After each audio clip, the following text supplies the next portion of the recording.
Baik, perkenalkan nama saya Fajar Sitanggang. Saya dari kelompok 6. Pada kesempatan kali ini, saya ingin membahas mengenai krisis pembelajaran dan harapan dari kurikulum yang memerdekakan. Kurikulum merdeka adalah kurikulum dengan pembelajaran intrakurikuler yang beragam, di mana konten akan lebih optimal agar peserta didik memiliki cukup waktu mendalami konsep dan menguatkan kompetensi. Di kurikulum merdeka, guru leluasa memilih berbagai perangkat ajar, sehingga pembelajaran dapat disesuaikan dengan kebutuhan belajar dan minat peserta didik. Kedalaman memahami suatu konsep yang didapatkan dari suasana belajar yang menyenangkan menjadi hal yang hendak dibangun melalui kurikulum merdeka. Selama ini, problem pembelajaran salah satunya berkutat pada metode pembelajaran yang menonton, sehingga siswa kurang antusias. Padahal, antusiasme anak didik dalam belajar adalah modal penentu keberhasilan proses belajar. Di kurikulum merdeka, guru diberi keleluasaan secara kreatif memilih berbagai perangkat ajar sesuai kebutuhan dan capaian perkembangan siswa. Guru tak lagi dibebani kriteria ketuntasan minimal atau KKM. Namun, evaluasi lebih pada melihat dan mengupayakan perkembangan setiap individu dari waktu ke waktu. Kurikulum merdeka yang dirancang lebih sederhana dan fleksibel diharapkan membuat siswa lebih aktif. Pembelajaran akan banyak berbasis proyek. Disinilah kedalaman dalam memahami suatu konsep itu diasah dalam upaya membangun dan menguatkan nilai-nilai profil belajar Pancasila. Di sini saya akan menjelaskan tentang krisis pembelajaran dan harapan dari kurikulum yang memerdekakan. Di sini kita semua tahu bahwa pendidikan di Indonesia masih sangat jauh tertinggal dibanding negara-negara lain secara global.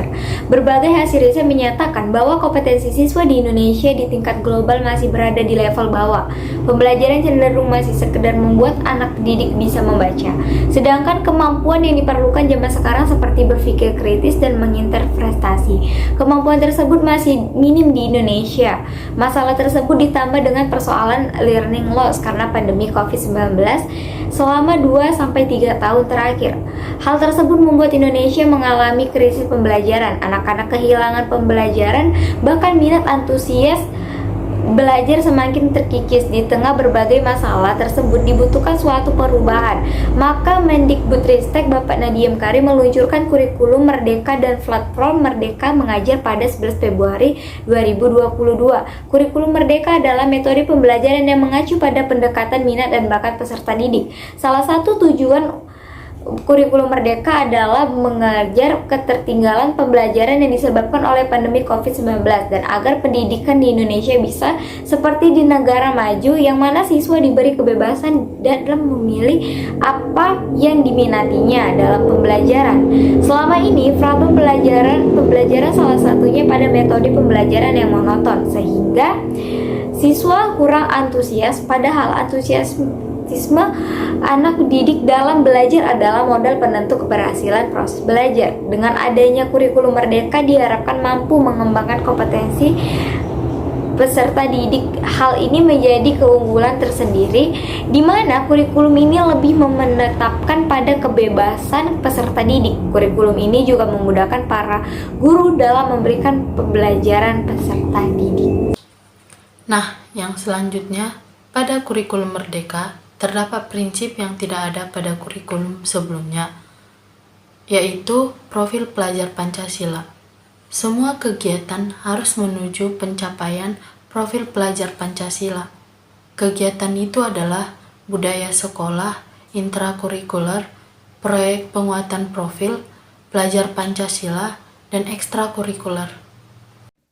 Perkenalkan, nama saya Neha Divya dengan NIM 12211111008. Di sini saya akan menjelaskan sedikit tentang kelebihan dari kurikulum merdeka.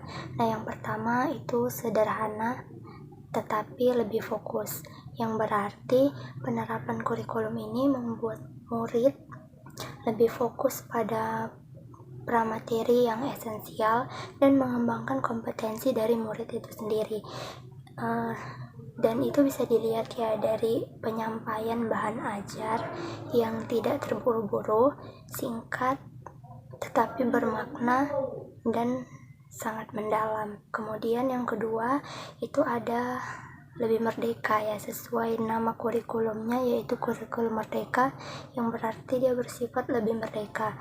Berarti merdeka dalam pembelajaran, di mana murid itu dibebaskan, ya, untuk memilih mata pelajarannya sesuai dengan minat, bakat, dan aspirasinya gitu. Jadi murid dan guru itu bisa sama-sama mengajar, guru dapat mengajar dan murid dapat menerima pembelajaran sesuai dengan tahap perkembangan dan pencapaiannya. Kemudian yang ketiga itu dia lebih interaktif. Nah, lebih interaktif ini dia di mana berbagai metode pembelajaran yang dipilih guru itu sesuai dengan kapasitas muridnya. Salah satunya itu dengan pembelajaran berbasis proyek.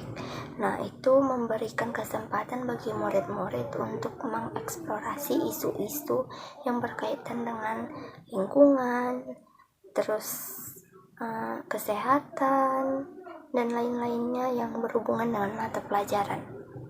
Nah, tadi sudah dibahas kelebihan dari kurikulum merdeka ini. Sekarang, saya akan menjelaskan kekurangan dari kurikulum merdeka. Yang pertama yaitu kurang matang dalam persiapannya. Mengingat kurikulum merdeka ini baru diresmikan dan diluncurkan oleh Kemendikbudristek beberapa bulan yang lalu, tentu saja pengkajian dan evaluasi yang lebih mendalam diperlukan agar penerapannya efektif dan tepat. Yang kedua, sistem pengajaran yang belum terencana dengan rinci. Jika melihat prosedur pelaksanaan pembelajaran kurikulum merdeka ini, sistem pengajarannya masih belum membahas dengan rinci tentang upaya untuk meningkatkan kualitas pendidikan di Indonesia. Yang ketiga, kurangnya kapasitas SDM.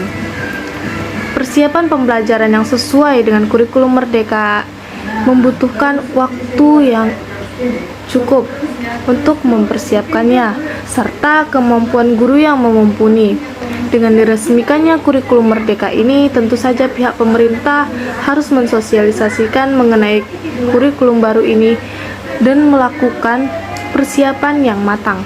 Selain itu, guru sebagai tombak utama penerapan kurikulum merdeka ini haruslah memberikan pola yang baik bagi pendidikan, dan latihan seperti diklat diperlukan oleh guru dan dilakukan secara bertahap serta berkelanjutan dengan memperkenalkan strategi-strategi pembelajaran yang berpihak kepada murid, meningkatkan kualitas pedagogis guru, serta mengubah pola pikir dan paradigma lama guru. Dengan demikian, kurikulum merdeka ini dapat terlaksana dengan baik. Perkenalkan, nama saya Daniel Sinaga dengan NIM 12231111001. Di sini saya akan memaparkan tentang solusi dalam menghadapi atau mengatasi kendala-kendala maupun hambatan-hambatan dari penerapan kurikulum Merdeka Belajar. Yang pertama yaitu dengan meningkatkan kompetensi guru maupun sekolah seperti pelatihan skill atau keahlian pendidik, karena ada banyak perubahan dari kurikulum merdeka. Guru dan sekolah harus mulai belajar lagi untuk meningkatkan kompetensi. Salah satu cara untuk meningkatkan kompetensi yaitu dengan mengikuti pelatihan pada guru dan seperti pelatihan penggunaan aplikasi-aplikasi teknologi seperti Microsoft Word, PDF, PowerPoint, Excel, dan memiliki email, menulis di media digital, transformasi administrasi digital, dan lain sebagainya. Untuk solusi yang kedua yaitu dengan pengadaan digital literasi atau literasi digital, di mana solusi minimnya wawasan mengenai kurikulum merdeka adalah dengan cara searching berbagai macam informasi, baik di media sosial maupun melalui internet. Sumber yang aktual dan terpercaya, tidak di copy paste, dan biasakan menulis referensi. Perkenalkan, saya Mita Maharani Berutu dengan NIM 12231111056. Saya akan menjelaskan sedikit daripada solusi kendala kurikulum merdeka. Salah satu solusinya ialah kesiapan pendidik. Keleluasaan bisa menjadi tantangan ketika pendidik belum siap dengan keleluasaan yang diberikan. Selama ini, pendidik cenderung mengajar dengan pendekatan seragam, menilai kemampuan dan capaian peserta didik dengan satu ukuran yang sama. Nah, di kurikulum merdeka, mindset dan kebiasaan tersebut diubah. Guru dituntut menjadi mentor dan fasilitator bagi keragaman siswa, mendiagnosa prestasi siswa, serta memberi pembelajaran yang sesuai tingkat pemahaman dan capaian masing-masing. Guru mesti bisa membuat anak menjadi pembelajar yang aktif, yang mandiri. Nah, yang berikutnya ialah seorang guru harus mampu memanajemen waktu. Guru merdeka diharapkan mampu belajar dalam waktu yang cukup untuk menghadapi sebuah perubahan. Kemampuan yang optimal ketika bergerak dan mencari cara yang inovatif dalam pembelajaran, serta tugas dan tanggung jawab guru akan terasa ringan saat guru mampu mengatur waktunya sebaik mungkin, terutama dengan kesibukan atau masalah lain yang sedang dihadapi. Memanajemen waktu adalah salah satu kunci utama bagi guru merdeka dalam memecahkan masalah transformasi kurikulum merdeka. Di sini saya akan memberikan solusi mengenai poin yang ketiga dan poin yang keempat. Untuk poin yang ketiga itu membahas tentang ekspor referensi. Nah, untuk solusi mengenai ekspor referensi memang sangat baik digunakan karena lebih mudah dan tidak perlu mencari lagi referensi apapun yang diperlukan dari perpustakaan satu ke perpustakaan lainnya. Namun, itu juga memiliki dampak yang buruk seperti lebih malas membaca buku tak diperlukan lagi, dan perpustakaan akan menjadi sepi.